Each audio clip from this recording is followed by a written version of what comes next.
G'day everyone.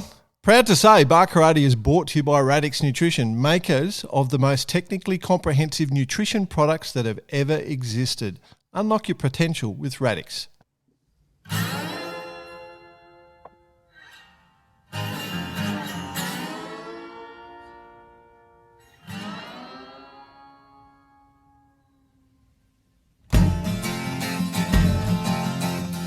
G'day listeners. Welcome to Bar Karate, the sailing podcast. My name's Jordan Spencer and it's that time of the week where we get to hang out with some really cool sailors. But of course, I have to share my microphone with two idiot mates. First off, Mr. Brett Perry. Greetings, exalted one. B. Pete. Oh, my fan keeps running out of battery. Your fan keeps running out of battery. So I've come all the way home to Sydney and I'm here and been back a couple of days and it's 6 a.m. in the morning, so that's all good. But I got to swear to you, it's mid-30s. Yes, she's warm. Temperature-wise. She's warm. It's going to be a stinker. Yeah, we'll come. So yeah, it's a big day for you guys, isn't it? Yeah, little. Oh. I mean, Adelaide, where we all grew up, it's been our grow up time. Adelaide will hit 50 and they won't report it, but Sydney gets to 30 and geez, the world's fallen over here. Well, 6 o'clock in the morning, it's 30. That's rare. Yeah, I know. They're calling 44 in the west, but anyway. It's going to be the hottest day, I think, in Sydney for a few years. Yeah, she's going to be warm. Speaking of blokes who are not warm, probably just about to get smashed, let's bring in the other guy. He had a voice that could make a wolverine purr. Mr. Nick Boss. Smashed in more ways than one, but it is only 8 a.m. Yeah. Give it 8 p.m, that could be a different story.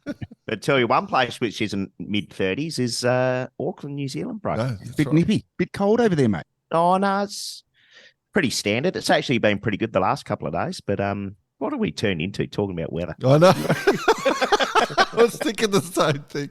Well, I was actually thinking when you were doing the intro, how many times do you have to do something to make it natural? 10,000 hours. 10,000? 10,000 So hours. what have we done the intro about 250 times? Yeah. We got a bit. But I'm probably 60 down on that. So yeah, I'm definitely the most inexperienced one here.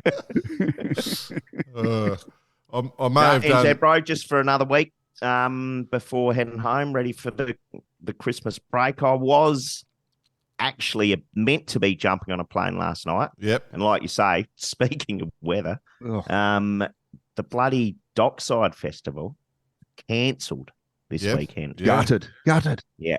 I mean, there's a hell of a lot of rain which was about to come down and is about to come down.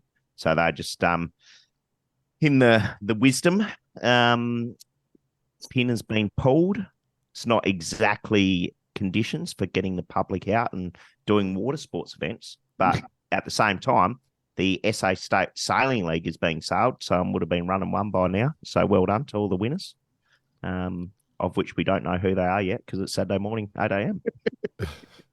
No. The way we handle this is just fantastic. Yeah, weather is important though because there's so much going on in Australia. We've got a heat wave going through the middle of Australia. We've got a cyclone coming into the top. We've got that big storm that went through the bottom, and that's going to affect our conversation with our guest actually. So I'm going to bring him in because there's plenty going on. One of the things we wanted to do is we wanted to focus in on an event because they're doing things differently, and growing the sport is important. They're getting a lot of youth. They're doing things differently, a bit like the Wally windsurfers. We focused in on that. They're getting massive numbers, and so we wanted to pull in on these guys because the Waszp International Games go basically in Melbourne, in Sorrento, this week, and we want you guys to be able to jump in and have a look and see what's going on. So. To do that, we've invited our old mate Marc Ablett, who is the general manager of KA Sales and is the main man behind Waszp. And if you watch the Moth Worlds over in West Oz a couple of years ago, he was the man on the microphone and doing the commentary with our mate Jody. So he is a good mate of ours. And welcome to the show, buddy. How you going, boys? Hey, mate. Just tickety-boo. Yeah, excellent. No, we're obviously top in the weather. I'll join in the weather chat with you guys. It's it was a bit fruity yesterday actually. Down at Sorrento. So hopefully it sorts itself out for next week. But we're having a lot of fun anyway down at Sorrento. There's certainly worse places to be. I was having a look, what's mate. What's the format? When do you kick off Like Yeah. as far as the formal side? Yeah, so I suppose just winding it back a little bit, we've had probably majority of the fleet's been here since Monday. Some of the internationals have been here for since the end of November, doing a bit of work and things like that. And we've got the nationals which run through till today. Today's the final day. We have a rest day tomorrow. It was supposed to be measurement and registration, but we've sort of got through most of that anyway. So we'll have an opening ceremony and a few beers on the deck tomorrow night, and then roll into it on Monday. But Monday will be a little bit different, as you guys have alluded to. So we'll run our slalom and our marathon to kick things off from the Waszp Games perspective, and then we'll roll into 4 days of championship. Yeah, cool.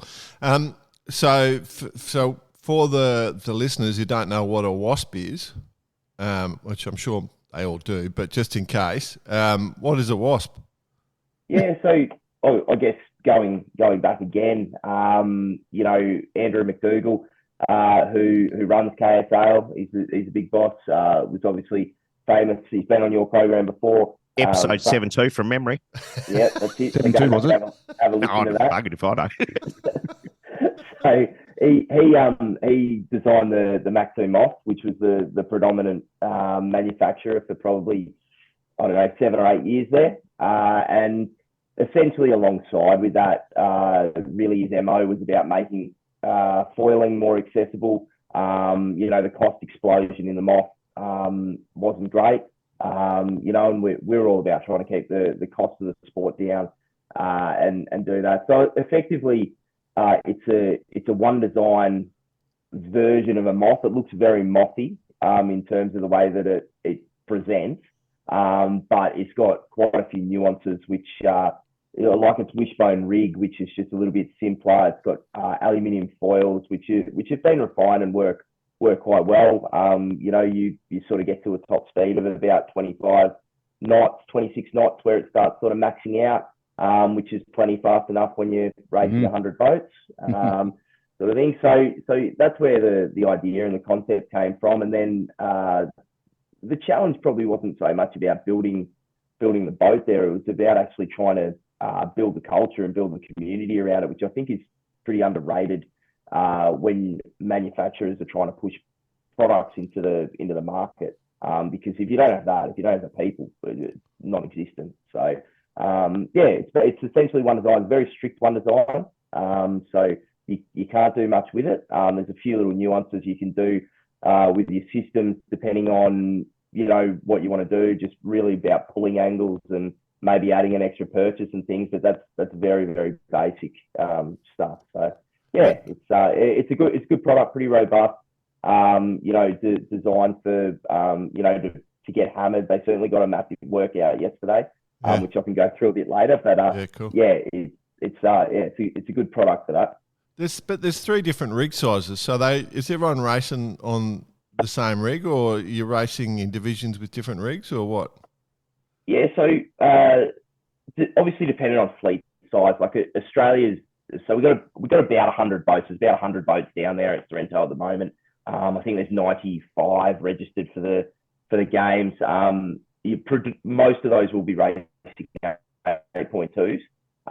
You get a choice to choose which rig, but you can't alternate rigs through the regatta. So you have to stick. It's not like skiffs or anything like that where you can change up. So it's a bit more like the lasers where you go, look, I'm on a radial or I'm on a full rig with that. So the Waszp X, which is the sort of new addition, and we've sort of changed up our youth side of things a little bit with the 5.8 and the 6.9 rigs, and that's really growing globally. We haven't quite had the time to put into it in Australia at the moment with it, and the Australian kids also seem a little bit more gung ho, I suppose, and just want to get straight onto the big rigs and big sales, win big races, and go for a race. Whereas the European side of things is much more structured. The North American stuff's quite structured, and we're able to get kids in there at sort of like 12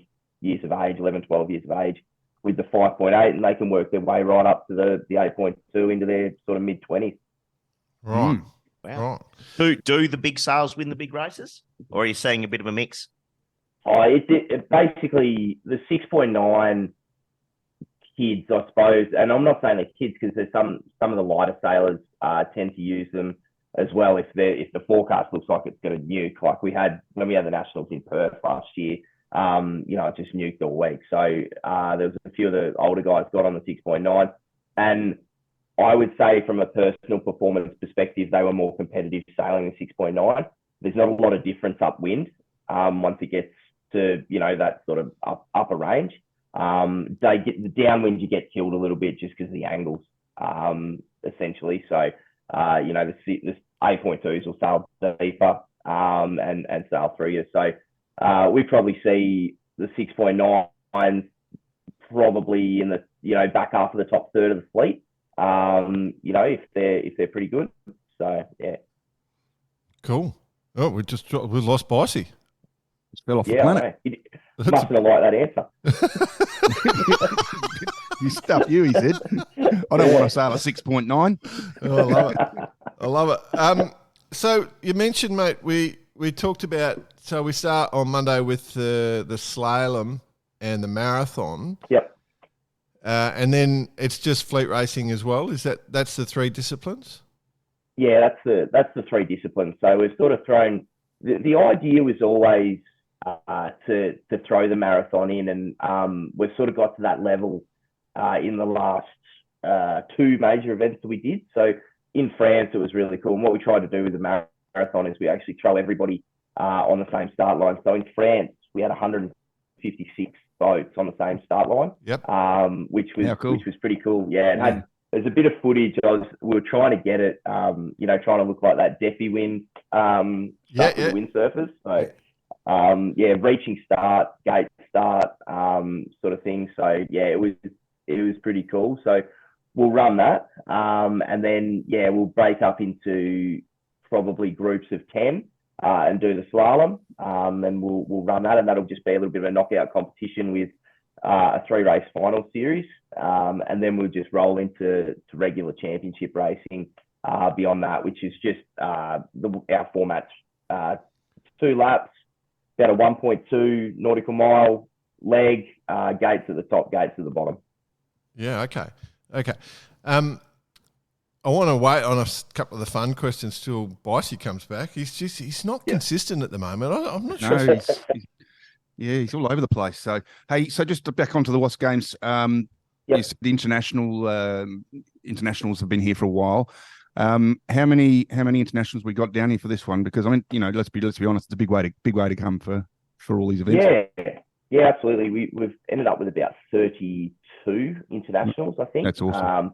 Which is great. We had, unfortunately, a little bit of an issue with the Hawaiians. We had about 8 or 9 Hawaiians who were coming over. We've ended up with 4 because they had a bit of an issue with their shipping. Okay. Global shipping. What the idea was, and obviously the way that the boat presents as well, in the boxes, they can fit 8 boats on a pallet and essentially air freight it. And they were getting very, very affordable deals from mainland America to Hawaii, but also to Melbourne. It was something like $2,000 return to put 8 boats there. So they were actually flying their boats across for a weekend and things like that, doing it.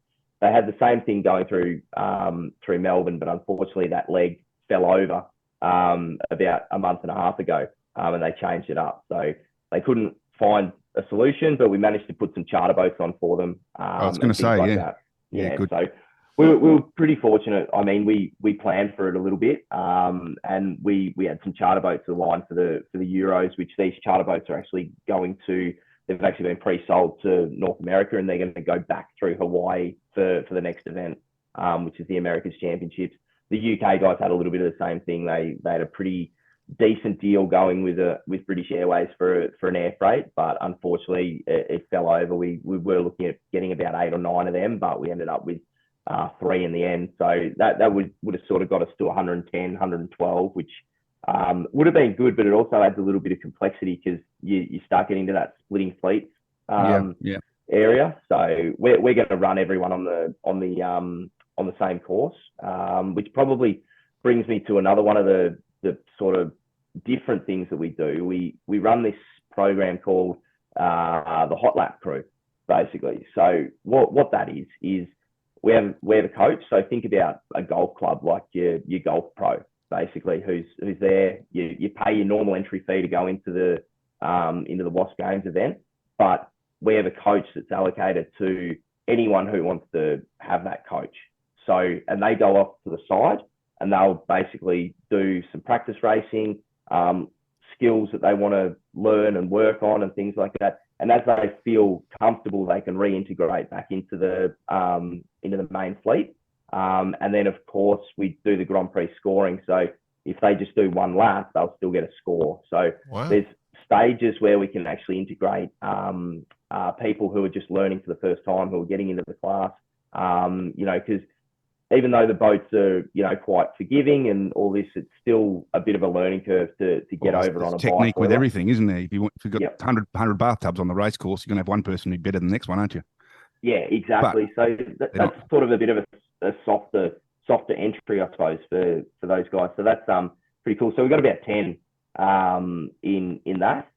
So of the 95, there'll be 10 of that. There'll be about 80, 85 on the one racetrack. Sort of thing. But as I said, so cool. Once it gets over that 100, it gets a little bit complex. So the other thing I noticed, I was going through all the documentation and, like as we said, there's different styles of racing. But the other thing that I did pick up on is that, there's tech talks in the mornings and there's yoga as part of the program. Like Waszp yoga. It's like a full getaway camp, like the full... Are you doing yoga there, Mark? Oh, yeah, I'll do it, mate. Mate, I'm pretty flat out on the media boat out there, so I'll need to loosen up a little bit. But, I mean, look, it's one of these things that we, and you guys would be completely aware of this. All the things that, as kids, why we went sailing and why we got into it, and whether we were dragged away when we were kids on our Christmas holidays to go to a regatta or do something like that. We're really trying to break that down and go, look, if you're coming to these events and you're having a shit day, the shit day should stop when you're on the water, basically. As soon as you come off the water, there shouldn't be anything like that. So we really try and build the cultural element of the class. We do have quite a few of the older guys. We've got a good little masters group that's kicking around. So but we've also done the yoga with our Sail GP Inspire stuff, and it's actually worked really well with the younger kids and stuff like that. They get into it, so it's about building a holiday experience in and around the event. So I love the model. I mean, it's a great model. Love it. It is, isn't it? It's cool. Like doing things differently is cool. We touched on this before the interview, didn't we? Disruption. Disrupting. Yep. Yeah. Bicey's missing out. I think Bicey's internet's dropped out. So if you don't hear his voice for a little while, he'll come on. Got a little bit of a message from him. He's trying to get back online. So. Yeah. Right. But no, I mean, we're completely in that ballpark. I mean, if you look at the name of the event, it's the Waszp Games. It's not even though it is a World Championships. Yeah. Where there's a 25-page document from World Sailing which articulates why you can't use the word world, and that's basically the World Championships. Yes, so that's so look, we looked at the benefits of I guess going it alone a little bit and just trying to set things up the way that we wanted to do it and the way we thought it would work, and we looked at the benefits of obviously aligning into that space of the traditional path. And to be honest, it was too restrictive. We just couldn't do the things that we wanted to do. We couldn't, have the events that we're running with, these multiple formats with on call. Things are changing a little bit, but I think that's because more people are starting to move into that space. But also it's about keeping the costs down. Right. If we ran this as a full-fledged World Championships, we're flying judges in from all over the world. We're having to, and there is plenty of good race officials that are on the ground down here. Yep. That are more than capable of running. That would be similar around the world. I mean, if you've got Exactly. the fleet and the and the reason to be there, these people want to get involved. Exactly, and we sailing or not. That's exactly right. And just touching on that too, our class manager Martin Evans, who does a lot of work for us with the class and the major events. He's training umpires up around the world. So we have those programs. It's all about a bit of education as well in a low impact environment. So we're training measurers, we're training all of this. It's really outside of the scope of I suppose world sailing, but we're sort of training them in the way that we do things, and our rules sort of show that as well. But we're able to keep our entry fee down to, I think it was $550 for the whole event, and that includes all your socials, includes all those ancillary stuff like yoga, includes the coaching. Just the yoga makes it worth it. Yeah, exactly. So like a lot of do you get all 100 competitors there? It'd be a lot of yoga mats. Yeah, I know. That's an expense right there. It'd be a good picture actually if we got everyone down there. So it'll be good. Wasp That's style. it, mate. Monty's back. I'm back, boys. I'll tell you what, talk about disruption, Mark. You're the professional there, absolute professional there. You didn't get disrupted as Bicey's getting all cheery coming back into the show. Well done. No, I'm super professional, mate. So Jordan and I are both losing it. No, I'd just like to congratulate Bicey on getting himself sorted, actually. I'm a bit worried about him. To me, like, that whole stretch of conversation was really, really important for event organisers. It's not like we're trying to take things away from world sailing, but you're looking at things differently, right? And I think that a couple of things you said, and the fact that you're doing all that training up of officials, all those elements, it's brilliant, mate. It's bloody... Well, spreading across the board, full stop, Jordan. I mean, having the ability to have, newcomers be at the event and choose to actually, apply some coaching. Yeah, no, that's brilliant.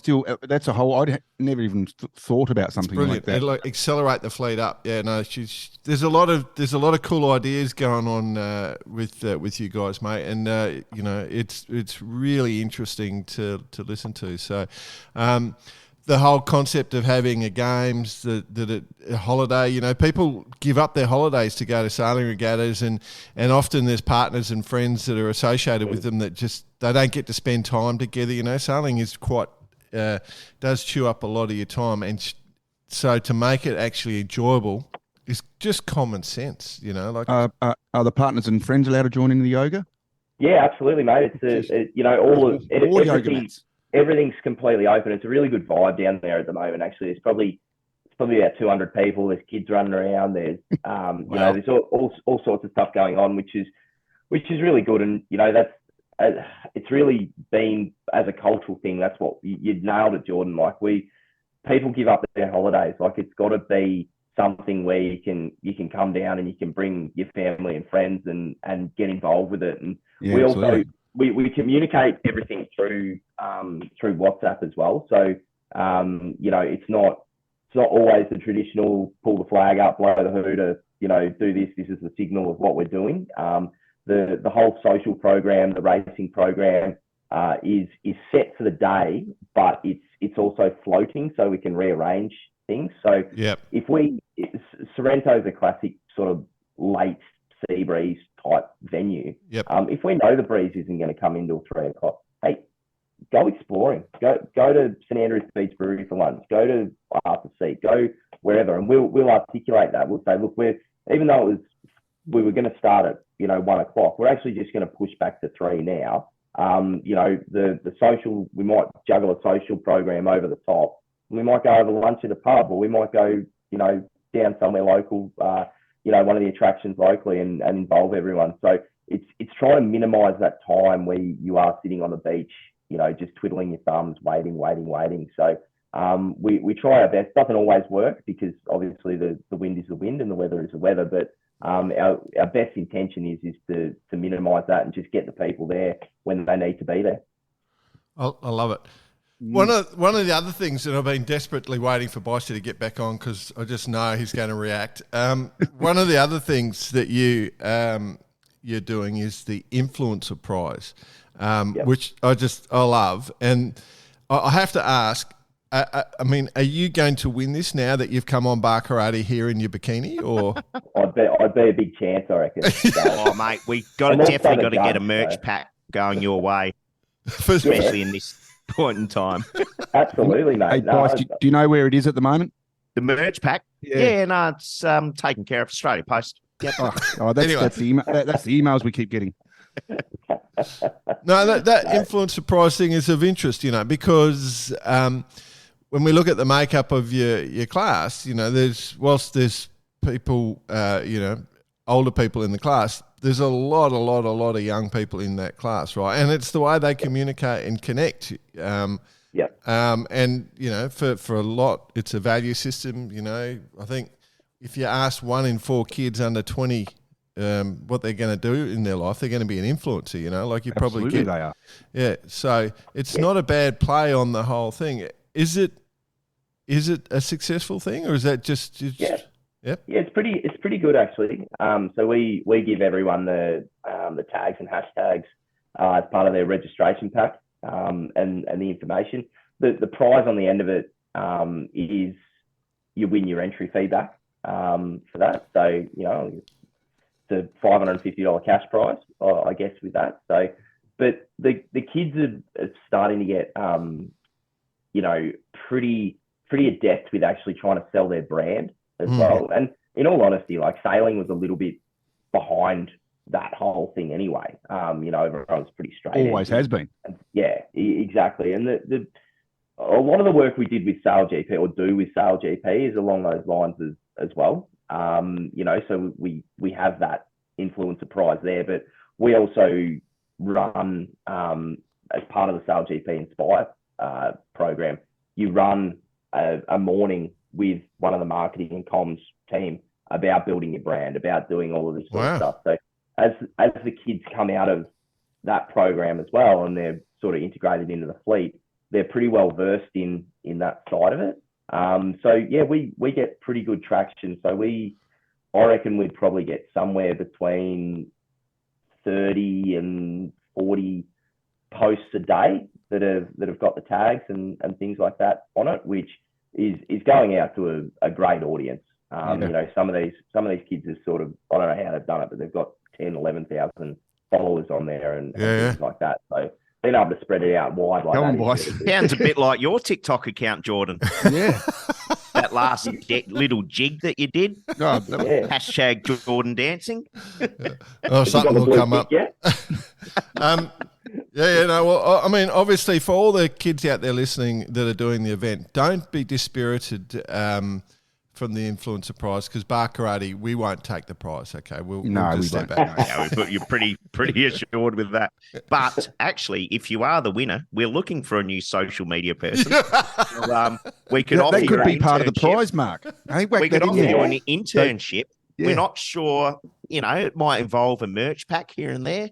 Absolutely, boys. Well, let's talk about it. We might not be able to pay you. You probably have to pay us. But anyway, that doesn't matter. All right. So one of the other things I did when I was reading through the docs, Mark, is mandatory helmets. Yep. I mean, we just had the big banter about influencers, right? And it's all about looking good and all that. How do you look good in a helmet? Yeah, look, I mean, I'll strip that one back as to why we've gone down that path. So really what we wanted to do there, and this is a byproduct of the racing that we've got now. The Wasp itself, like going sailing on a Wasp by yourself or, in a small fleet or things like that, the way the boat's designed with no side stays and nothing like that, there's not a lot to hurt yourself on. But what we were finding as we got into our major events is when you've got 100 boats coming into a bottom gate, it's more about the other getting hit by the boats Yeah. is actually the issue. So that's why we bought that in. And it was really bought in at the top level.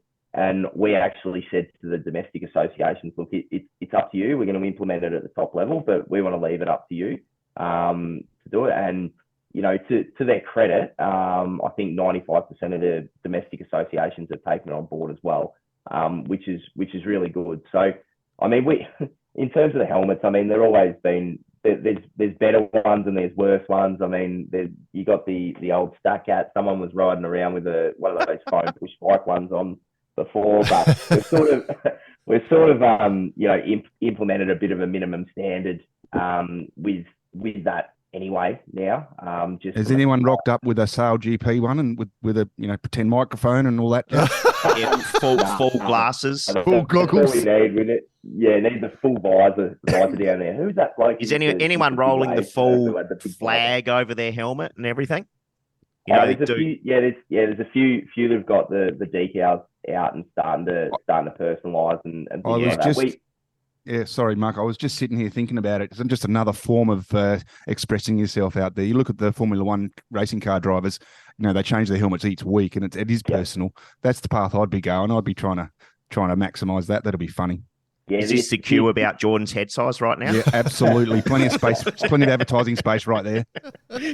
Mate, we haven't got one that's space. I don't think. Can you advertise here in his first couple of races? It's a good idea, mate. It is a good idea. And just for the youngsters out there, I have noticed, because one of the things you give up with some helmets is the bit of sun protection you get from no visors, but the baseball helmets look like I've noticed those. They're pretty cheap and they look pretty.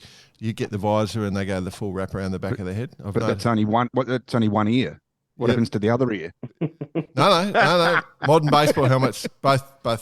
Just for the youngsters in case they're. I'm only joking. Yeah. I'm just in a funny mood. Yeah, no, of course. But it's a good idea. I think it is a good idea. You know, like as you say, the boats come in. Looking at photos of Etchells from the recent New South Wales state champs, they'll be running that program soon. You know, given the the amount of crashing going on there. What are the other things you're thinking about, mate? Yeah, look, I think we've probably got to go back to where our direction is as a class. And one thing that we made this conscious decision very early on is we actually really wanted to align ourselves more with the professional pathway side of the class. Again, this was probably a little bit of a personal thing from me, coming from a, you know, Aussie rules background and things like that. And these mainstream sports that had the ability to move through and actually create a living out of sport if you were in the top. Where we always had was the Olympics, which is absolutely fine, but as we all know, there's a lot of people come out of the Olympic cycle and they've got no money and all this sort of stuff. And I thought, you know, this is not a great way to sort of sell the sport, you know, in terms of, you know, to parents and when you've got competition from other sports and things like that. You know, what's the pinnacle? The fact that you can go to the Olympics, I think should just be an option if that's what you want to do. So when Sale GP came around, we obviously got on the phone to Russell. We got a good relationship with Russell through AMAC through years with Mac 2 and things like that. And I've got a pretty good relationship with him now and things like that. So we got on the phone there and really tried to develop this Inspire program as an underpinning direction of what we were doing. And that's been really successful. You know, we're pushing a lot of kids and it changes a little bit venue to venue from the real mainstream venues. We have the full racing program and it's quite spectacular. And, you know, they've got the commentary, they've got a whole bunch of things through the week where they live like a professional athlete through the week. And then you go to somewhere like Dubai at the moment and essentially what they're doing there is just as a developing nation, just trying to get people foiling. So we pivot across to that and try and give them experiences. And then there's been times where we actually drop, and Dubai is one of those where we've dropped a legacy boat in there. Mm-hmm. So last year they did the program. They've now had access to a boat for 12 months. So we eventually want to get it up to be a racing program. So I expect by year 3 we'd be able to do that with them. So there's really trying to align ourselves with that. And then going off to the side a little bit is the team environment and the academies that they're starting to build underneath their teams. So I'll just try and rattle them off. We've got the Athena Pathway in the UK, Weekend Foil, which is Sail GP Canada.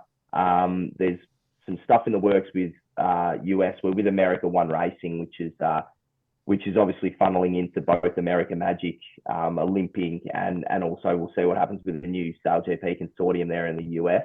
Luna Rossa Viv is a big one, and we had 35 kids under the age of 16 racing in a youth regatta in Italy under the Viv Luna Rossa stuff. Artemis, Dutch Sail, which is a Youth America's Cup, and then we've also got boats in at what they call the foiling centre, Sail GP foiling centre down in Cadiz as well.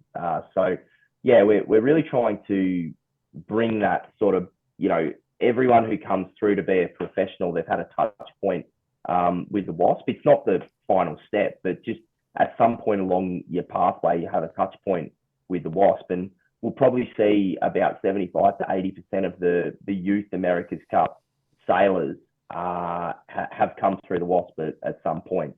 So it's almost like exposure. I mean, if you look at look at what you guys are doing, and if you happen to be one of the sailors at the Inspire event, for example, and your name, look at Hattie Rogers, for example. She's a perfect example of someone who's committed to it, and she's getting a name, and that's how you do it. It's all about exposure and building your profile.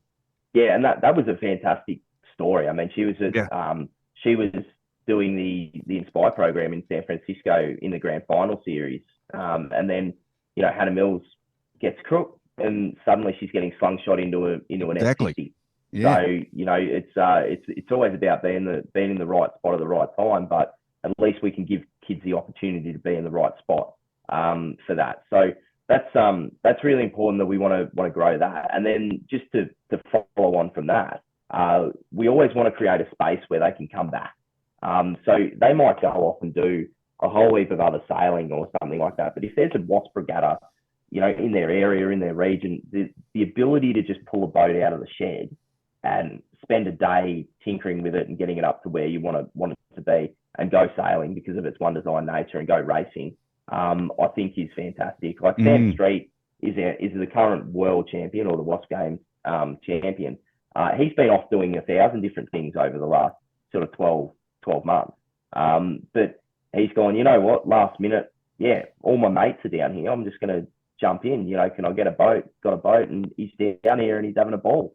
I've got an idea, Abbas. Here we go. All right, listen up, gents. Get your notepads out. Seatbelts are on. In Ironman in triathlon, a cool thing, if you do one of these and achieve it, you get the Ironman tattoo. Yeah. I think you need to create the Wasp tattoo. I think so. Now, especially with all these influencers. What about a cattle prod? We can just brand them on the way through. So if you where you're going with that, Bicey. The Waszp Games, or you partake in the Waszp Games, you get the Wasp tattoo. Righto. Here's an opportunity. You're going to see all these people coming through the Youth America's Cup, the Women's America's Cup, all those sorts of things. All got Wasp tattoos. We're gonna go live. We're gonna have the Wasp tattoo bar karate competition. So listeners, draw your best Wasp tattoo up. No, I'm not encouraging. Jordan's definitely getting one. I can see he's dropping his strides now, right here on the left cheek. The tramp stamp. Anyway, the Wasp tramp stamp. God damn it! Not bad, Bicey. Not bad. I don't mind it. All right. Good one, Bice. Nice. Yeah. So I'll get the cattle prod made up now. So whoever wins this week, get prepared. Yep. Branded on presentation night. On site. Love it. So with the event, one of the other things, I asked sort of other things you're considering for the event, and one thing, looking at the Aussie Nationals, we just, you've got blown out, I think. You got some pretty crazy weather blown out. Have you heard of something called the pursuit race? The bar karate pursuit race. Well, we actually ran early days, we ran something, and this was quite fun for me because I was the handicapper. But we actually ran a reverse grid race. Oh, yeah. So you guys obviously remember, first race of the season or whatever, the old Stern Chaser. Yeah, absolutely. Yeah, the yardstick. Yeah. Yeah. So basically, we used to run one race, which was a reverse grid race, where we were sending off, at 15 minutes, 10 minutes, whatever. And obviously the idea is for everyone to finish at the same time. But that was really fun for me because I was doing the handicaps, and basically if you wanted a good handicap, you know what you got to do. Open the bribery. Yeah, exactly. So yeah, that was one of the races. I would like to bring that back because I think that from a participation element, I think that's something that is really, really fun. So that's probably the other one. It's just about trying to. What we find is with these, there's still an element of once you actually get into the championship racing, the guys and girls they get in the zone and they just want to keep doing that. Yep. So you've sort of got to have a day set aside. Yep. Yeah, you got to sort of. So we had bits and pieces where we were throwing slalom in on mornings and things like that, and that probably just wasn't working early days. So having that day allocated to all of these different things, I think they're prepared for it. They're prepared for it. Yeah, and it just really like they do so much racing leading into it with all these lead up regattas anyway. So to do a day where you can actually just do a few of these formats, we did with the marathon though. We have included it in as a result in the overall championship, but it's half points. So how about the freestyle event? Do you do the freestyle event? You got to do some headstands and do a helicopter tack and a few things. Take the rig off, put the headboard in the mast base. when it was blowing 35 knots yesterday from the north down at Sorrento, there was plenty of freestyle, you reckon? Yeah, there was a lot. So, but I'll just go back to that actually, just a bit of a credit to it. It was a weird day, and Melbourne throws this up sometimes. But we had the first race of the day abandoned because the wind died. Then we got 15 knots. Absolute glamour, looked like it was just going to be like the perfect day. And then about halfway through the second race, it started blowing 35 knots with an absolute ripping outgoing tide. And it was almost like a Bermuda Triangle Bombora whirlpool at the top top mark. Wow. Sort of thing. So about 50 meters off the top mark, if you missed the bear away the first time, you sort of got sucked into this vortex. Wow. It's completely disappeared, you reckon? Oh. Yeah, it was. And I was in a pretty big rib, and we actually struggled a bit even punching through it. It's like going through the heads in Melbourne through the rip. So it was it was pretty interesting. We ended up we managed to get all the boats in, but it was amazing. We basically undid the end of the main sheets on a lot of the boats because everyone was trying to sail in and they were just getting worked, and basically just undid the main sheet and just let the mast go forward just like a laser sort of thing, and basically they just got blown back into the beach, just real casual, disconnect the ride height adjuster, let the rig go forward, and they all went in. So yeah, we had to get a few off the sandbar. We were towing a bloke side on, and I'm like, I was checking down the side. I was like, what's the depth here? And they're like, oh yeah, 1.5. And I said, if it gets to 1.2, tell me and stop, sort of thing. Next minute it was like, yeah, 1.2, bang, straight into the sandbar. So it was pretty intense yesterday. But we got everyone in. There was absolute minimal damage. Everyone sitting up having a drink and some stories. So I've been in classes where that sort of stuff can happen, and you end up with 20, 25 broken masts and all sorts of stuff. So it was pretty good. Character building day. It was, yeah. It was a bit of the old school actually. Like I thought they would have blown the race up at the bottom end, but it was sort of, oh yeah, the top three guys are still going around the course. It must be okay. So anyway, finishes as a race. Yes, that's it. So it was good. So everyone come in, they were all smiling and stuff like that. So hopefully we get some decent weather today. Although it is raining here at the moment, but it is forecast to go into the south, and hopefully we get some decent conditions and can finish off the nationals. I've got a quick one for you, Mark. So obviously this doesn't work without organisation. It doesn't work without 100% commitment from people. And obviously you're one of the big drivers. Do you ever feel like you want to get out there and give it a crack yourself and be a part of the racing? Because I mean, obviously you can't race. It was just too much going on. It's one of those sort of side things that happens when you take it on at this level, isn't it? Well, yeah, I always say to everyone, because everyone asks me, you doing any sailing? And I said, well, I work in the industry, so no. But yeah, so look, I do get out occasionally. There's a few. I don't mind putting a couple of drink bets on and things like that, and having a bit of a day where I go out and race a couple of races or something like that, just a bit of fun or pepping it up. So I'm just a mid-fleet punter in the Wasp at the end of the day. So, but I enjoy being out there when I can get out there and do that. But look, we're really lucky. We've managed to develop a really good community, and there's a lot of volunteers that are willing to step up. I mean, there's guys within the Australian Association, guys like Jarvis Tilley and Phil Troop. I'll give those guys a mention because they've done all the measurement over the last couple of days, and they've really stepped up to help. And we've part of what we're doing, and this whole education process and creating platforms for people. Like we have our Race Hub class administration program, which is actually what we've developed, which is an online portal with global rankings and things. We can actually roll that out to all of the domestic associations around the world, and they can share their experiences on there as well, and they get together as class leaders, as volunteers. So we are getting to a point where we're starting to take a little bit of the load off, but the messaging is still staying consistent, which is really lucky. Cool. So there's a couple of key things we need to get through. One is, if you want to go down to beautiful Sorrento in Victoria, if it's going to be good viewing, are we going to be able to watch it online? And who are we going to focus on? Who's the favourites? So shall we sort of dive into that? Let's talk about the competitors. Can we is there a form guide? Is the Baccarati tab going to be launched? What's the scenario? Are we making so I'm waiting for the finish of the Australian Nationals to get a little bit more of a guide. I've got my I've sort of got in my head who I think are going to be right up there. What the beauty of this event actually is, obviously coming down to Australia, we've managed to get all of the really top guys from around the world, and the girls. So we've got 8 out of the top 10 on the global rankings are here. Global rankings.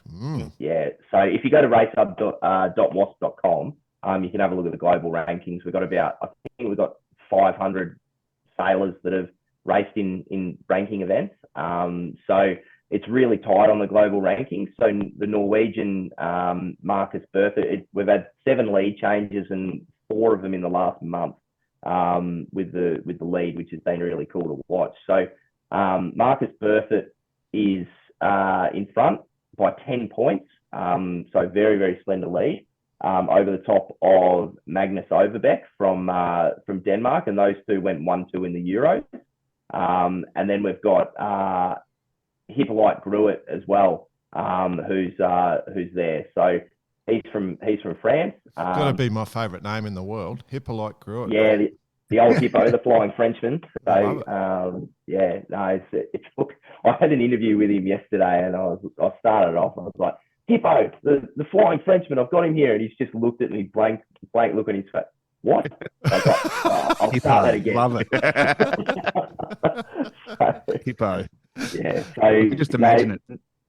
So that'll be fantastic, and we get to race the Australians who, while some of them have been overseas and been able to race, there hasn't been that. So the Australians and the New Zealanders, there's absolute quality in both of those fleets, and we get to come together and basically see who's who in the zoo. So if I base it off the first race yesterday, which was a pretty good race, Italian Francesco Bertoni, he's really quality, been in the class for about 6 years.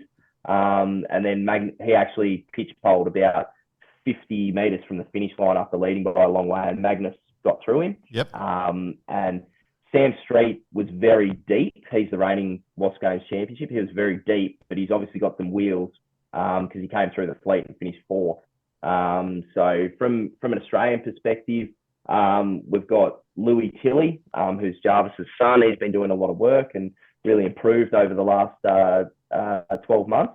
And he's been to all the international events, as well as the Sail GP Inspire Grand Final. So he's going quite well. And then Tom Trotman, who's a bit of a sort of dark horse, bit of a veteran now, getting up towards the age of 30. But he's been in the class since day dot, and he finished second at the 2019 Waszp Games in Perth, and he won the Europeans that same year. So he's not jumped back into it, but he's probably had a little bit of time off over the COVID period, obviously, and things like that, and was doing a bunch of other things. But he's back into it, and he finished fifth. So it'll be interesting to see how that all washes out. But I was waiting for the nationals to finish to get a little bit, so I don't shoot myself in the foot by blowing someone out with big odds. But yeah, they're probably the main characters that I would say in the women. So Hattie led to the top mark yesterday in the first race, which actually ended up getting abandoned. But she's actually got, and this is the beauty of the class, because of the aluminium foils, there's sort of a maximum speed that you can get to with a Waszp. So once you get yourself in the slot and up to speed, it's not like the bigger guys can really muscle themselves around the course. Yeah, sure, there's a fitness element and all this sort of stuff, but it means that the women can, in theory, compete on a level playing field. And we've seen 3 women win like major events, major domestic events like nationals and things like that, which has been absolutely fantastic with that. Cool. So Hattie's got all the tools really to sort of finish well inside the top 10 overall, I think. So she'll be quite good. Helena Sanderson from New Zealand. Unfortunately, their boats got stuck in quarantine for a couple of days. So we lent them some boats to just get them on the water, but they've got their boats now. So she finished 30th in the first race, but I'd expect her to move up the leaderboard a little bit. So and then we've got a bunch of Australians as well. We got Bridget Conrad. We've also got Tess Lloyd, Olympian as well, who's jumped in the last 3 months. And she's really enjoying the challenge and the vibe, and probably coming back out of that really intense environment and having a lot of fun with her friends down at Sorrento. So she'll be one that will improve significantly across the event, I'd say. So look, from a women's perspective, I'd hope that we can get one close to the top 10 overall, and have some moments in the racing. And I think Hattie and Helena are probably the ones that have done the most high quality sailing in the Waszp at the moment. So that'll be a good battle. You've made it. Want to hear some tech specs, boys? Of the Waszp. I'm just on your site. Yep. Hull length 3.35, draft foiling, you choose. Top speed 24 knots, draft low riding 1 meter, fun factory massive. Actually, how big can you be to Salem? Like, what's your max weight? Yeah, so we've got guys in the fleet that are sort of 90, 95 kilos. So look, at the end of the day, there's a technique to get the boat up in that marginal conditions. I would say it's a little bit easier to get up on the foils at that sort of 7-8 knot mark when you're a little bit lighter. Having said that, the really good sailors can use very good technique to pump the foils to get up onto the foils. But yeah, you do end up a little bit sticky in the water. So look, the weight ranges, I mean, this is another great thing. We've got, at this event, we've got young kids as young as, I think 13 is going to be the youngest. And then the oldest is going to be very close to 70 in that. And then from a weight range, you've got 35 kilos right through to 96 or 97 kilos with that. So, wow. It's and I guess it's a bit like anything. Like you have your day. Like people, like weight's one of these things. Like what goes around comes around. When it's blowing 20, 25 knots, I mean, I'd take 90 kilos. And the guys are really struggling. The light sailors are really struggling. So, what goes around comes around with it. It's probably your mid 70s is probably your real sweet spot, I think, where you can get across the range with that. But I think the previous two Waszp Games winners were 82 and 83 kilos. So, Okay. Cool. So it's an interesting cross section though that you get, and obviously when it's marginal, people are very frustrated. But Yeah. So mid 70s, 82, 83. Sorry, BP. So subhumans, not real. Yeah. Subhumans. Yeah. Half. Oh, 3/4 humans. Half Three-quarter. Hey, you've made it as a class when you mentioned earlier that you're a veteran at 30.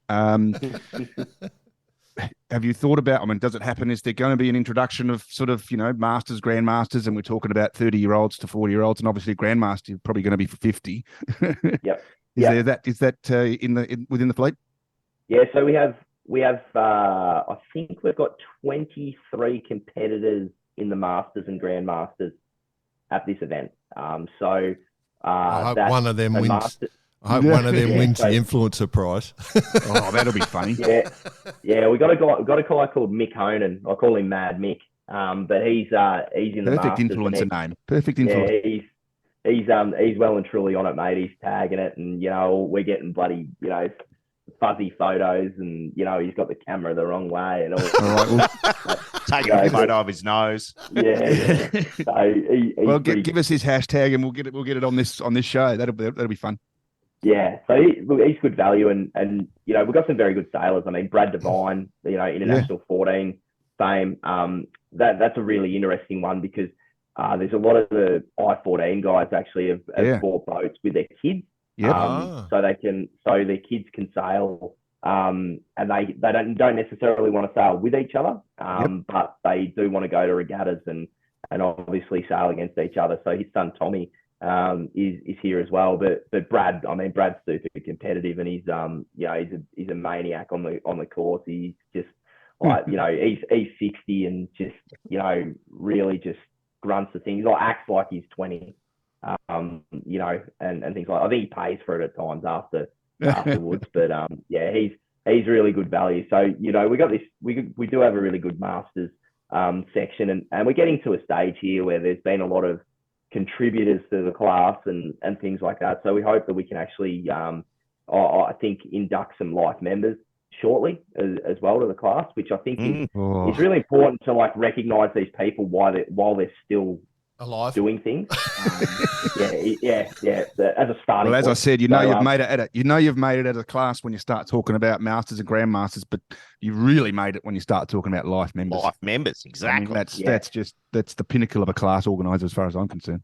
Yeah, so no, that's pretty exciting. So I think we're getting to a stage where we've got that critical mass, and we're rolling forward, and we've got all our sort of systems and structure underneath, and it's just about monitoring that and evolving.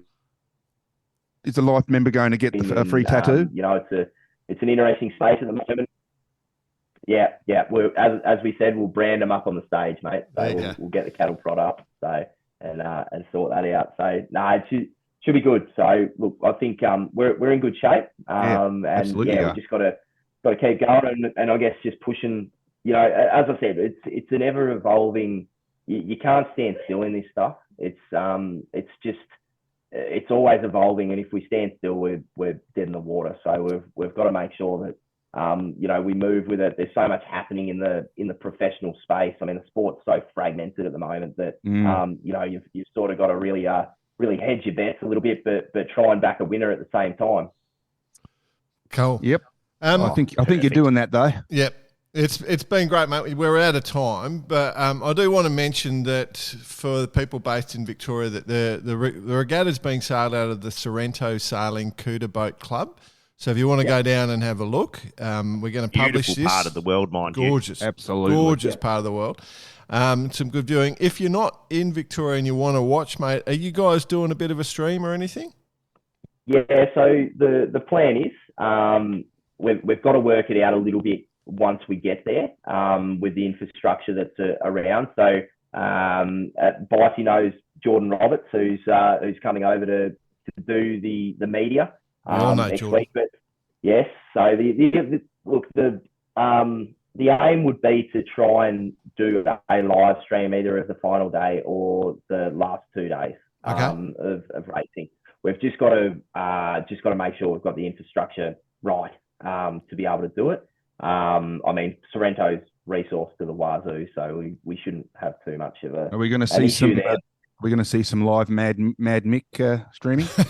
Yeah, exactly. Mate, We might get influencers. Mad Cam would be good. So yeah, and Permanent look, footage of his permanent footage of his left knee. he was actually the one that we ran aground while we were towing him in the other day. Perfect.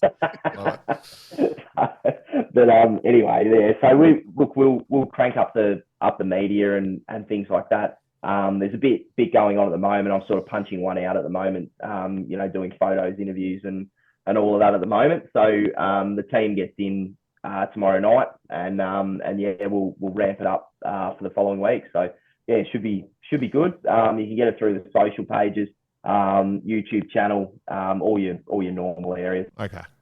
Yeah, well, we'll put the hashtags and stuff, but yeah, so obviously Facebook and Instagram and all that sort of stuff. Just search Wasp and it'll all come I think up. we've got a big Wasp week coming, lads. Yep. It's going to be good. Mate, thanks for taking time to chat to us. Awesome. Great fun as Loved it. usual, having a hangout. And best of luck. Like, good on you guys. AMAC, who was on episode 107 from memory. 7 now, is it? Did it take you that long? No. I just thought I'd wait. I didn't want to ruin you. Anyway, AMAC was 107 just in case you're looking for it. But, it'll be a great fun. I've looked at the weather. You look like you're going to get quite diverse wins. You're going to get a good overall champion. So, and best of luck to all the competitors who are listening and have an absolute ball with your Wasp.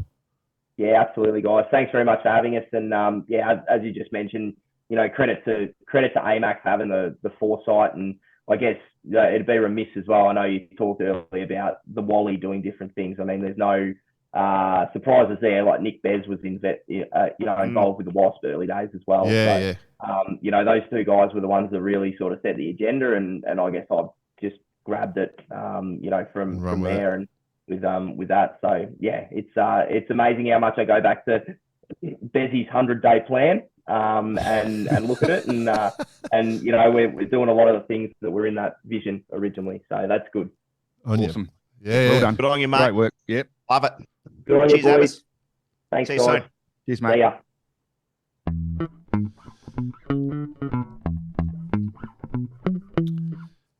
It's a good one, isn't it, boys? Obviously, we, as I said at the start, we wanted to chat to Marc because the Waszp Games are doing things differently and they're going great, and everything. Just do things differently, have fun, enjoy it, make it work. And they're doing it, And I didn't even connect with the Nick Bez thing, God, that boy's leaving a legacy everywhere he goes as well. He's a good man. He's a good Not man. only leaving a legacy, but I love my hat, Bezzy. Oh, yeah. Sending that over. Yeah, we got to do a bar karate hat so we can return the favour. I think we better. Well, you might get some messages back from Sale GP as you WhatsApp them the other day. You said. So BP's alluding to there is we are looking at doing caps, right? So I've been scouring websites trying to find something cool that works, right? Not just some shitty cap. And I was sending it to the boys, links to the boys in WhatsApp, but I was actually sending it on the Sale GP WhatsApp. Did Russ come back? It took me about 6 hours before I realised, so I've just said a big apology. But anyway, Sale GP are contributing to our You just hat imagine design. Russ. You just imagine Russell Goodney. He's just, oh gee, not again. I'll prefer the blue one, thanks, Jordan. Yeah. No, very cool what those guys are doing. And speaking of cool, gents, Ooh. how's this? Yesterday in the Southern Spars New Zealand factory, we had a visit from 2 cycling world champions who from the Kiwi Olympic team, because Southern Spars build their wheels. The wheels, yes. For the New Zealand cycling team. And we were just upstairs, just having a bit of a chat. And on the side bench was some Radix. Here we go. And I said to him, does any of your team indulge in some Radix nutrition? And as it turns out, so I was chatting to the girl, the dual world champion, and that's what they all have when they're flying around. It's all right. So they have Radix on, instead of On eating tap. the Radix on tap. to make sure that they maintain their nutrition throughout the just leading into world championships and stuff. All right. So there's a little clash of the worlds, boys. Radix. Performance through health. Absolutely. You reading the back of your new shaker. My Radix blender bottle. Yeah, I love it. Yeah. Well, that's cool. That's good. That's good to know. Obviously, their V9 meal range is coming soon, so there'll be one thing that we'll be looking for. That, my friends. Yeah, so I jump on. I actually have a couple of samples here, and I can tell you they've done a lot of work. And just a quick note on that: a lot of work on a few things. Packaging, it's smaller. There's less weight. There's a whole heap of things they're thinking about. So, which leads back to the things like Sydney Hobart. So you want to get involved. Cool. On board. Go to the Radix Nutrition website. When you buy, just type in the code bar karate, one word, and get a discount on us. Thanks for our friends at Radix. It's a long relationship, and we're sticking together because it benefits you guys. So that's why we're doing it. And you're welcome. Yes, You're welcome. All right, on to other news. You already sort of stepped on one with the cancellation of Dockside, all the stuff there. The other one that's on this weekend, probably a late mention, Sail Brisbane. So where I am, Sail Brisbane, I'm still suffering the long-term effects of COVID, so I haven't done any sailing. I was supposed to do a regatta last weekend. I was going down. Long COVID, Jordan. Hey? You got long COVID. Yeah. I'm only running about 60%, which is equivalent to a normal person. About 200% for a normal person. So you're not running supersonic speed; you're just running at sonic. That made me laugh. Sorry. So what boat were you supposed to sail last week, eh? I was going to do the Impulse State Champs. Congratulations to my good mate Phil Gray, who crazy, nice one. Yeah, Philo. Oh, mate. He fired. They ended up weird weather for them on Lake Catharaba. They had 5 races in the end with all sorts going on. He's gone 1-1-1. So the full picket fence, and then said, "I'm not sailing the last one. Thanks very much. Thank you very much." He's been to your school, hasn't he, Jordan? Well, Yeah, that's he exactly added the, right. he added the School of numbers up. coaching I right there. can't Why lose. sail if you don't have to? Yeah. I can't. And be as consistent as you can, please. I can't lose. I'm going to have the day off. Yeah, no, he does put a lot of work into everything, and he's we've been doing a lot of banter about what would work and what wouldn't, and he's definitely been out doing the hard yards. So congratulations to him. But anyway, Sail Brisbane this weekend. Our mates Susie and Cam. Remember we did the Hobie 16 chat? They've just launched their new boat as of last night, so they're up in town for that. All the canoe guys. How much banter came through on the canoes? Oh my God. I've never seen so many photos on Facebook. I love it. That we didn't put up. Yeah, I love it. So that's all been pretty good. We might roll into the Jack Lloyd Listener of the Week. There's some interesting stuff going on here, boys. Last week we announced our mate, well, not our mate, but we announced Scott Patton as the Listener of the Month, the Vycobi Listener of the Month. Do you guys... Yep. I'm over this. Yep. Yeah. So he wrote back to us. I'm trying to find the message. Where is he? Basically saying that he uses all the gear. He's mad for Vycobi. Yeah. Yep. Continue. He paddles, he sails, he does the whole thing. Yep. So he's got the full kit. That's it. So But you can never have the full kit, right? Yeah. No, So there's there's always always something. other items out there. There's now, mate. always something. He's a Vycobi Actually- man. I came across some Vycobi gloves the other day. Mm. Nice work, Oh. Patrick. Mm. We love the Vycobi glove. For sure. Anyway, but Scotty, anyway, Scott, back to Scotty. yeah, so Scotty's got all the gear already. Like he uses it on multiple sports. And he asked if he could actually give the voucher back in some way to promote youth or youngsters or people coming into the sport, which is just unreal, mate. Unreal. So we're working on that. But I think that's just, I wanted to mention that because he's. I'll tell you what, Scott. Just for that, I'm going to centre the logo. Just a little bit. You're going to center the logo just a little bit to the left. I love it. Well, no, I just brought a new steel rule, so I'm going to measure it up on my screen here What? and pop her in. 23 millimeters. Yeah, that's right. I love it.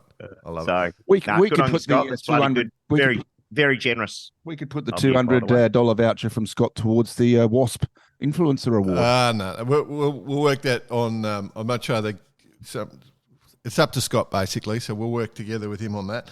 But yeah, I think it's just a great guy. Rear Commodore at Rye Yacht Club.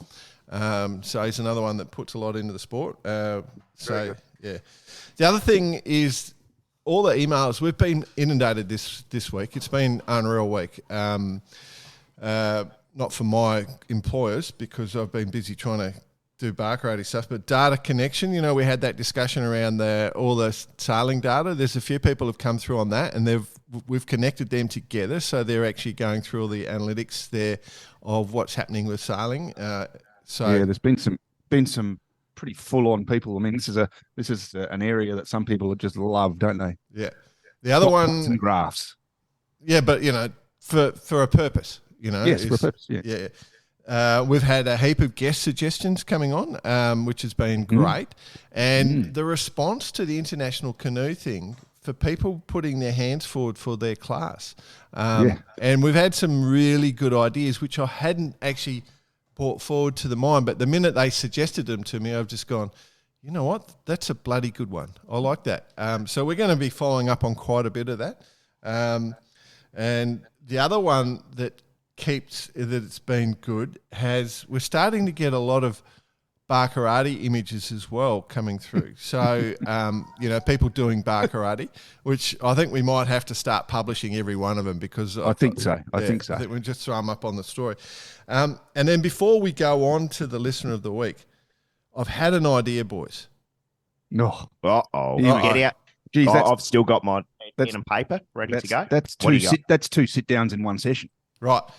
So our mate Scott Patton, right, because he's done this, he's put forward, he's selfless. He's been selfless. And, he's the king of the OCD, all the OCD posts that are coming through from Scott. I've come up with an idea, and I want to call it patterning, right? Oh, I want to call it patterning. So people, what I'm thinking, we might do a little bit of build-up. On Christmas Day, when you sit down for your dinner, if you celebrate it, when you set up the table, I want you to go through and just put something, have a perfect setup, but just put something just out of, Just it's going out to be, and we got to call it patterning and send photos through to us, and maybe something a little bit odd, you reckon? yeah, just throw it Just out. something a bit out of place. Yeah. Yeah, The OCD people out there just go, I want to. Fuck. I just can I've been imagine it. patterned. I've been patterned. Just imagine it. Someone who's putting on a 5-course meal and they've got the 5 knives and 5, forks either side of the plate. Yeah. And just a knife is crooked. Or not even there. Only 4 knives Not on even one there. side. So Good. I want to see, and maybe we'll make one of the listeners of the month that, like if we get a sufficient response, if people, so we might sort of push that. So patterning. Okay, so let's just explain the rules again so that everyone knows. 'Cause Okay, this is good. so- I love it. set something up. It can be anything, but like the first thing that popped into my head was, how you lay out your table, Christmas whether Day lunch. for lunch or something, and then snap a photo off. But make sure that when you set it up, it looks perfect. But then there's just do something that just takes it off perfection. Where take your photo on the side, you lay everyone out with knives and forks and stuff, but you don't put knives on a certain enough, or there's glasses. Something that's just going to throw somebody with OCD out, and we'll call In it particular, patterning. Scott Patton. Yeah, And don't snap something else off and leave it on the table. That's not part of the rules. So that was my idea. Are you guys into it? Can't wait. Yeah. Can't wait to see. We're going to get some response with that one. Yeah, I hope so. It'll be fun. It's an easy, fun one to do. So, just something a bit different. But for listener of the week, I want to suggest Tim Beaver as listener of the week this week because he's been busy on the Insta. First off, our mates at Vycobi, it'll be over by the time this goes to air. They're having a big warehouse sale. You can go to the warehouse and they're having a barbie and, you can actually go in and get some gear. And it definitely is over because today's the last day as we're recording this. But go direct. And so I shared that on our Insta story. And Tim's come in and it's just gone, lucky they're not in France. Any mention of a free barbecue and they'd have the whole mini fleet up there, which I thought was, it was right across it. And then he's found some SailGP stuff on Instagram where there've been Jimmy Spithill talking through what he's got to change to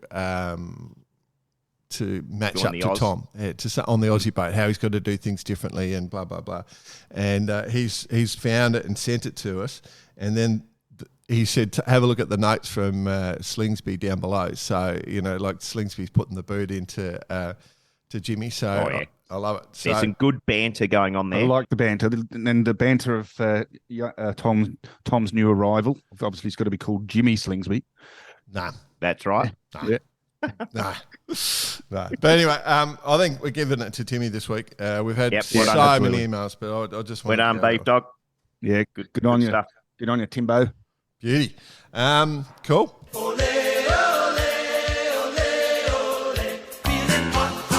It's hot time with Bice. It might be hot time with BP this week. In Sydney, it's going to get to 32 degrees. Yeah, you blokes steaming up over there. 7:25, it's 32 now. Speaking of Jimmy and the banter, just as I was kind of just raising my weary head this morning, I was having a little scroll through, and I think the title was from Jimmy is I really want to smash the US SailGP team. Love it. So, here we are. What is it? We're recording Saturday morning. SailGP is hooking into the Doobs, one of the best locations, Jordan, isn't that right? Oh, it's great. It is actually really good, like in terms of being viewing. Dubai, of course, not Doobs as in Doobs. No. In Dubai. Dubai. So, that's going to be, well, it's a pity what we can't give any results as yet, but they're fully into it. As you know, once we go to air, it would have been done and dusted. But I can say before it all goes, well done, winners.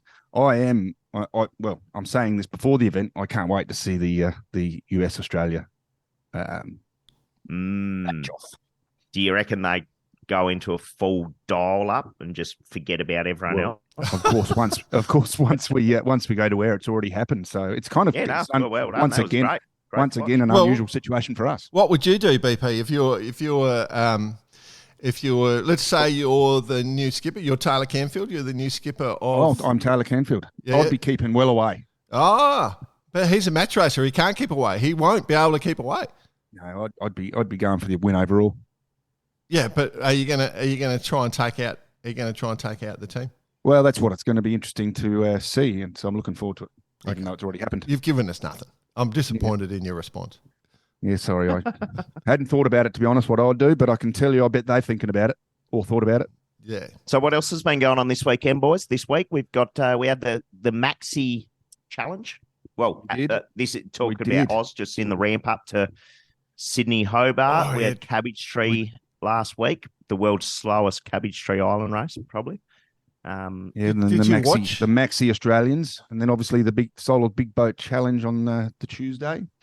So did you guys watch? I was in the air at the time, but I've gotten plenty of feedback from the day. What's the word on the street over there, PP? Well, how's the scallywag lining up? I was actually at the Palace last night with one David Witt, who has made the Palace his home, which is good. The team gets over there and supports the Drummoyne Sailing Club, which is good fun. They're really happy. They're really happy. They've got a couple of new people on board. Matty Stenter was there; he's on board. So it's a solid team, one to watch for. And I think the boat's not quite at 100% boat speed yet. They're still working on that, but there's some good guys on board, so they're excited. But the big one is Law Connect. They've really got. They've just got a nice all round feel, and I think they. I'm getting into my Sydney Hobart mode here. I think they just feel confidence. They feel like they've been here enough. It's relatively the same crew, and they've got nothing to prove, but they're just sailing beautifully. I mean, what I found interesting there, no one has dominated yet out of the three. So it's going to make for a super interesting, and it's literally going to come down to the conditions. Well, it does every year. I mean, the minute you turn into a bit of a reach off full power, Comanche's going to be off, right? Yep. But anything windward leeward, there's every chance Scallywag or Law Connect can easily get there. Yeah, I mean, it's really cool, and so I'm really looking forward to seeing how that all pans out. So, for watching it, obviously the main focus for the TV and the cameras was on the Maxis. Clearly, Law Connect was just tactically was sailing really good. It was spot on. Nico was calling the tactics. Tony Mudder was steering it. The other thing about their crew work was really good. So their tacks were just beautiful, and jibes, everything. Like they were sailing the boat really, really nicely. I suspect that Comanche is missing the big fella still, because I'm assuming he'll step back on board for the Hobart, but he's obviously tied up with America's Cup and Sail GP. Yeah. And that's a hell of a quality human being to put back onto your boat. So the big fella, I think Andy Comanche's going to step right up. So to add to that. The other thing that stood out for me is URM also sailed. Yeah, again, they sailed really well, as did Alive. The 66, the RP 66, which is the sister ship of Wildlight's 10. They basically end up having a match race, and Alive really, at the start there was a little bit of sort of lee bowing and all sorts of stuff. You could see it in the back of the shots, like you had to really focus because the commentators weren't interested, but it was really good. So the plebs, not interested in the plebs. They just want to talk about the big boats. Yeah, but that URM's positioning was great off the line, same as Law Connect. And it was good. It was good to watch. It was perfect conditions. I like that they've actually brought the 60s in. I think it's absolutely. Yeah. Anyway, it was a great day. 15, 20 knots, sunny. One guy said that it is actually a tradition that the weather is always like this for the big boat. It's good, isn't it? It was. And it's true. I don't recall a day that was, miserable. And URM took out the IRC again in front of Alive and then No Limit. So, yeah. All cool. So, what do we got? A couple of weeks till the great race. So, and I'm guessing Warro's going to bring down the big bus soon. Yeah. So, there's another element, isn't it? The Warro element. You know what we should do? Correcto. Well, Law Connect, great build up. We should chat to someone off Law Connect? No, why not? Oh, okay. Let's do that next week. Good idea. Are we going to do it next week? Are we? Let's do that next week. We'll make it happen. Okay. All right. Push the button. What else is going on, boys? Wow.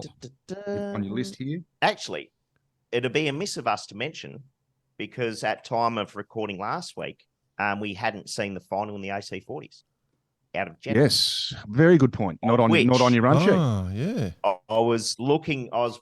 We were mid regatta last weekend in the Premier's Cup in SA, and of an evening time to watch that racing, and that final day, the final couple of races. Spectacular.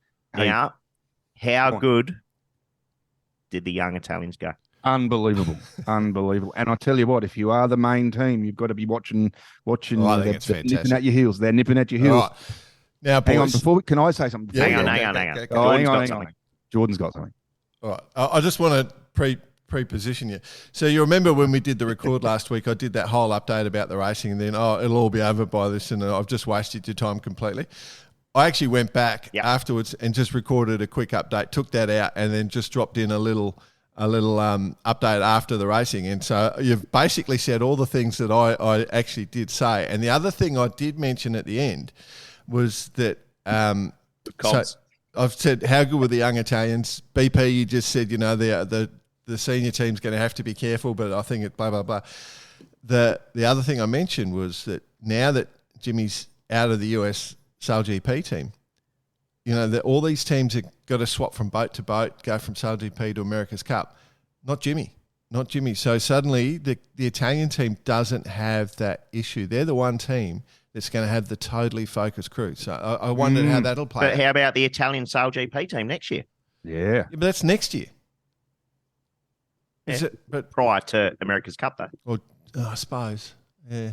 Is Yeah, it? but- Is it yeah. next year? Or is It'll it do it. 25? I think it's who knows? 25. We're pretty good on the research. Yeah, So I think it's we'll 25. Get the research team on And this that. isn't even on the run sheet, so that's how good we are. But word had it, boys. Mhm. Those young fellas, they hadn't even sailed the boats. Just been full simulator. Well, Wow. the other, 4 days or so beforehand. But the other point is, Yep. none of them had ever done a match race before that match No. race. But So good. interesting.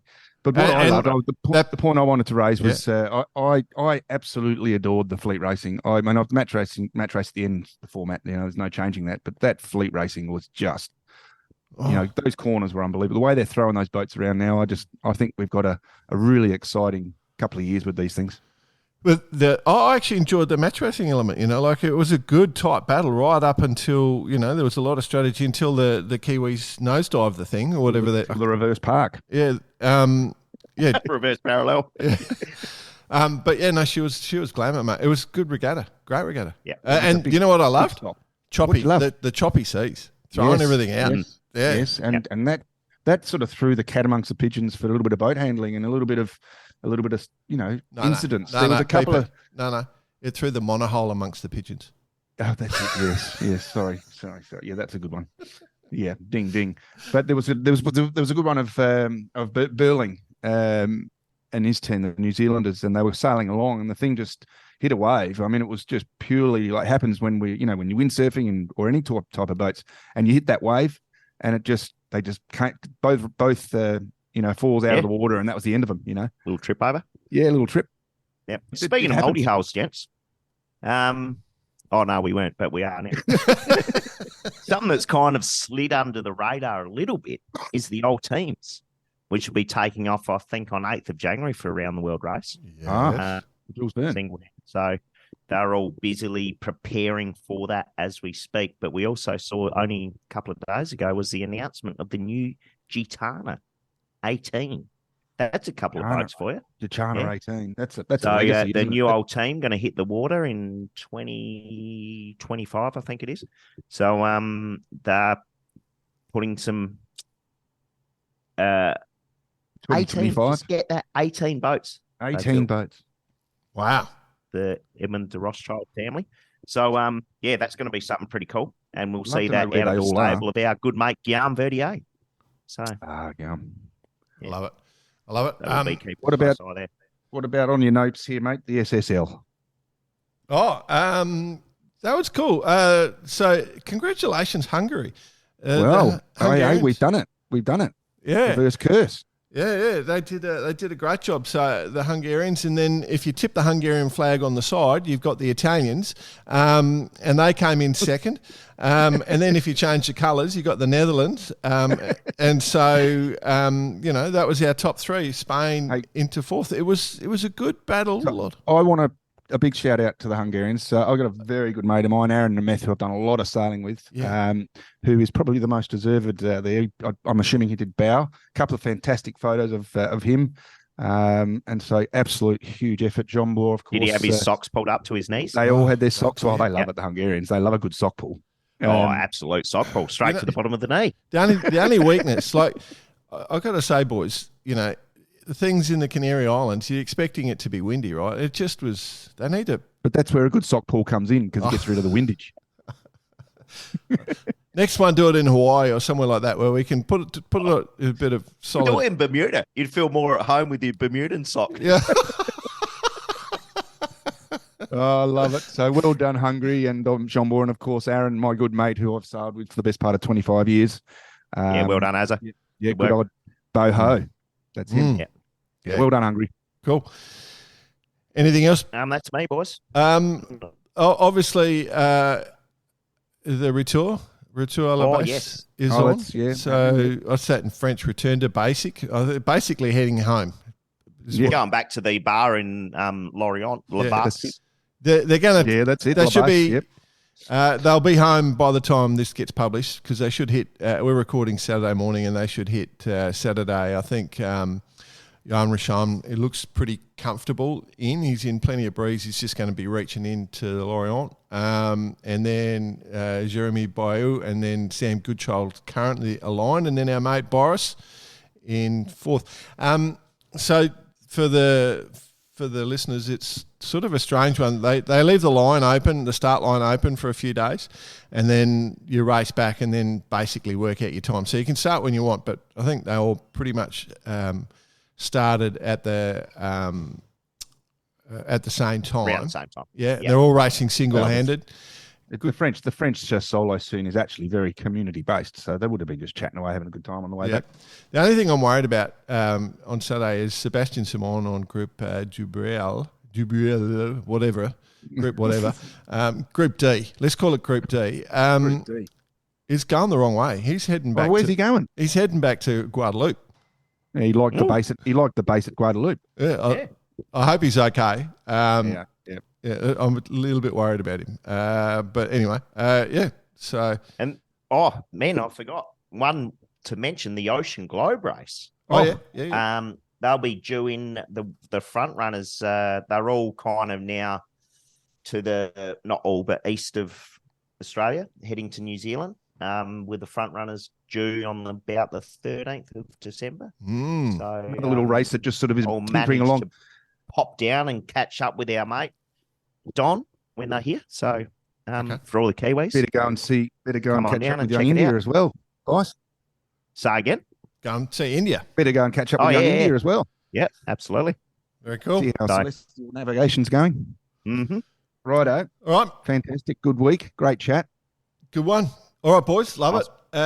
Gotcha. All the Wasp competitors, smash it. Have a great time. Good luck. All those Aussies that'll be getting their boats on their trailers and starting to head off to nationals and regattas, be safe with your journeys. And, And if you are driving late at night and you need a bit of energy and a little bit of pick-up, obviously Radix Nutrition is the way to go. Just jump on their website.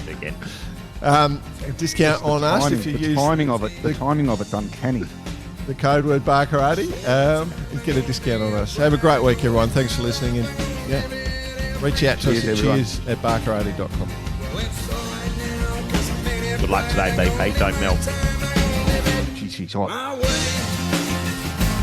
Just live it your way, people. No, it's my daughter's 13th birthday. We're going ice skating.